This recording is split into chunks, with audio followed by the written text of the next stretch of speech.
Good day. So welcome to our next topic, which would be partial fraction decomposition.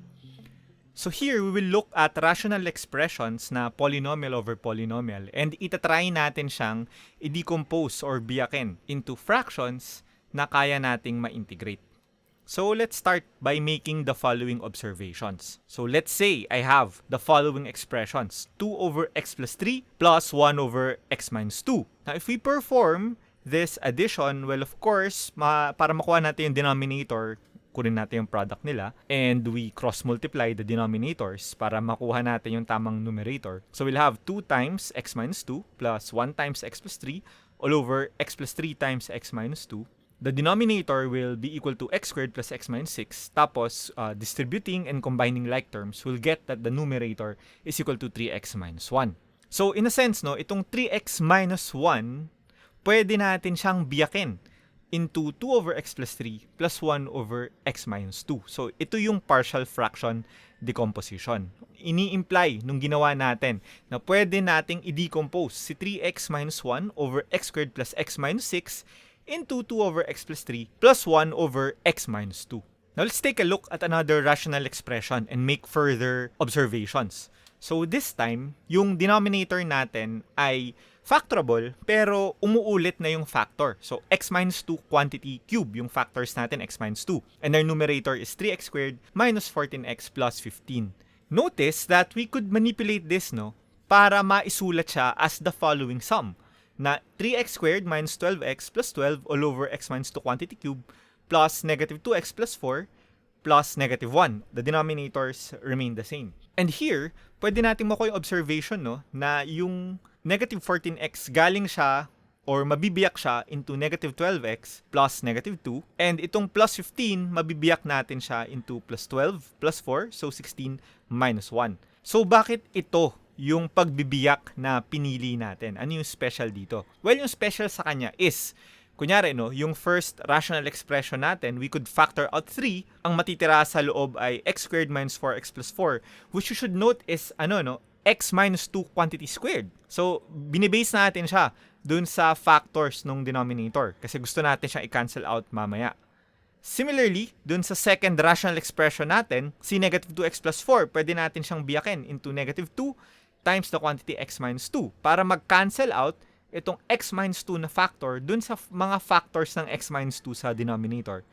And then we have a constant here na hindi na natin siya mababreak down further, and performing, no, the cancellations of the common factors ng numerator and denominator, we'll have the following expression na 3 over x minus 2 minus 2 over the quantity x minus 2 squared minus 1 over the quantity x minus 2 cube ay equal dun sa ating original rational expression. Which implies, no, that this expression, yung malaking given sa atin, pwede natin siyang biyakin or i-decompose into the following fractions. So parang ito yung partial fractions.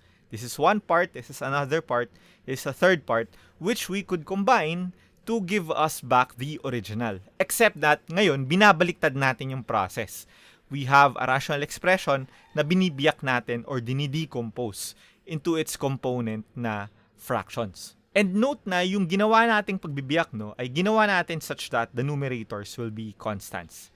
And in fact, whenever we have a rational expression, p over q, na parehong polynomial si p at si q, na ang degree nung denominator natin ay mas malaki sa degree ng numerator. Just pause and say, no, lahat nung previous given natin, mas mababa yung degree ng numerator sa denominator. Kasi kailangan natin yon before we start decomposing our given rational expressions into their partial fractions. Okay, so balik tayo dito. Rational expression, polynomial over polynomial, mas mataas ang degree ng denominator sa degree ng numerator. And in this case, yung denominator natin ay composed of linear factors, ax plus b raised to k. So a or b are constants. Syempre, non-zero yung a, otherwise number lang yung denominator natin. And yung k natin ay greater than 1. Then we could decompose, no, yung ating rational expression na p over q, basta yung q natin ay powers ng linear factors, into partial fractions na ang denominators ay powers nung linear factor na nasa denominator natin. So, ax plus b then ax plus b quantity squared all the way to ax plus b raised to k. Tapos, ang numerators nila are all constants. So, ito yung gusto nating decomposition for these expressions. Constants lahat yung numerator. Finally, hindi rin naman malayong isipin na maka-encounter tayo ng isang rational expression na yung denominator hindi natin siya mafa-factor into linear factors. So, we cannot decompose this rational expression into fractions na yung denominators ay factors nung denominator niya kasi hindi nga factorable yung denominator niya into linear factors. So, hindi na natin ito madi-decompose further and later we'll see kung anong gagawin natin pag lumabas to. So, ano yung point ng lahat ng ito? Siyempre, we're expanding kung ano yung mga pwede nating i-integrate na expression. So, we're looking into rational expressions and we'll try to use partial fraction decomposition para ma-breakdown sila into forms na kaya nating integrate using trigonometric substitution or kahit simpleng substitution lang or makakuha tayo ng integrals that will yield inverse trigonometric functions. Let's take a look at some examples. So here, tignan natin yung expression na x plus 5 all over x squared plus x minus 2. And since yung denominator niya ay quadratic, which can be factored into x plus 2 times x minus 1, pwede natin itong biyakin into two fractions na ang denominators will be x plus 2 tsaka x minus 1 and yung numerators nila will be constants which we will represent by a and b. So, pwede natin itong gawin, kasi yung degree nung numerator dito ay degree 1 at yung denominator ay degree 2. Since mas mataas yung degree ng denominator sa degree ng numerator, yung partial fractions na components niya, mas mataas din yung degree ng denominators sa degree ng numerators. Kaya, since yung denominators natin have degree 1, yung numerators natin will have degree 0 or they will be constants. Now, hindi sila pwedeng 0. Kailangan non-zero yung numerators natin kasi otherwise, ang magiging expression natin ay either all over x plus 2 lang or all over x minus 1 lang. But clearly, hindi mo to mafa-factor para matanggal yung isang x plus 2 or x minus 1. So, alam natin na itong a and b are non-zero constants. Ang gagawin natin ay i-add natin sila, yung dalawang fractions na yan, to get this similar expression. So, we combine the denominators, which we know, nababalik lang tayo sa x squared plus x minus 2, but our numerator will be a times x minus 1 plus b times x plus 2. Then we proceed, na i-distribute natin yung constants. So, we'll get the following expressions. I-group na rin natin, yung like terms. So, we'll have a times x plus b times x. Kaya tayo may a plus b times x. Yung constants naman, a times negative 1 plus 2 times b. So, negative a plus 2b. The denominator remains the same. And we know that this expression should be equal dito sa ating given na expression. Meaning, itong a plus b times x equal siya dito sa x. Meaning, a plus b equals 1. And itong constant na terms, yung negative a plus 2b, nagko-correspond siya sa constant nung given. So, we should know that negative a plus 2b is equal to 5. So, we will write a system of equations na ang a plus b ay equals sa 1, yung negative a plus 2b ay equals sa 5, at isosolve natin yung system of equations na yan. So, we could add the two equations together para mag-cancel out yung a. So, we'll get 3b is equal to 6. Dividing both sides by 3, we'll get that b equals 2. And if b equals 2 and a plus b equals 1, we should get that a is equal to negative 1. So, meron na tayong values for a and b.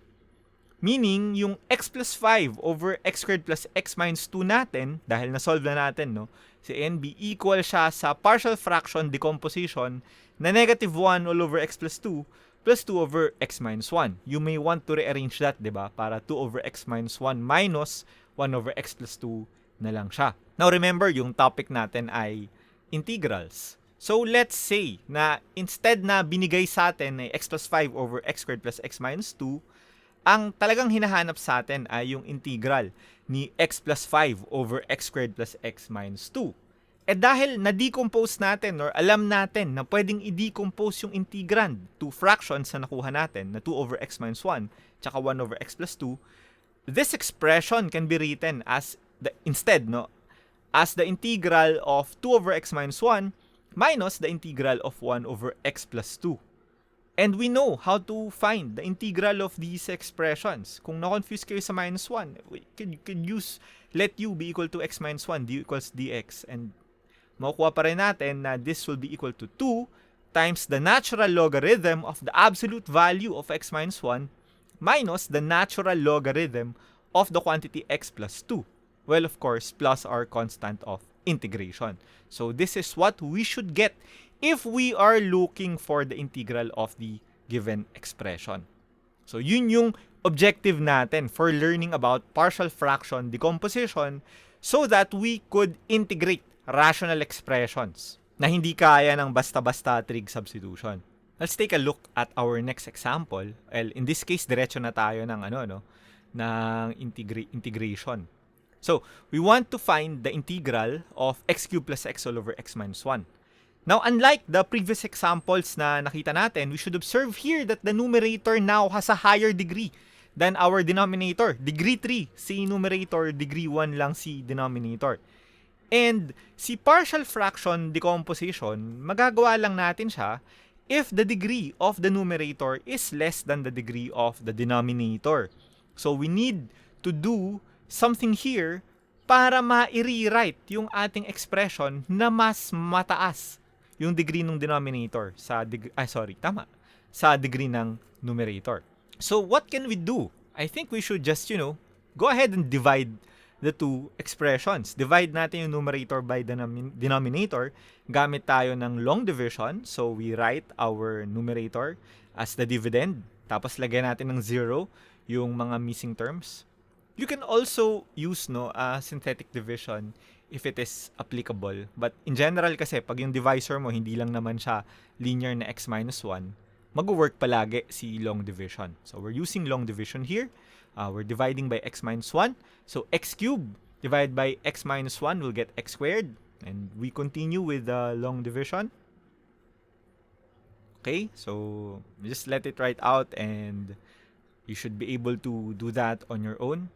So, from the long division, makukuha natin na si x cubed plus x all over x minus 1 equal siya sa x squared plus x plus 2 plus 2 over x minus 1. So, yung fraction na kailangan natin, it's just really 2 over x minus 1.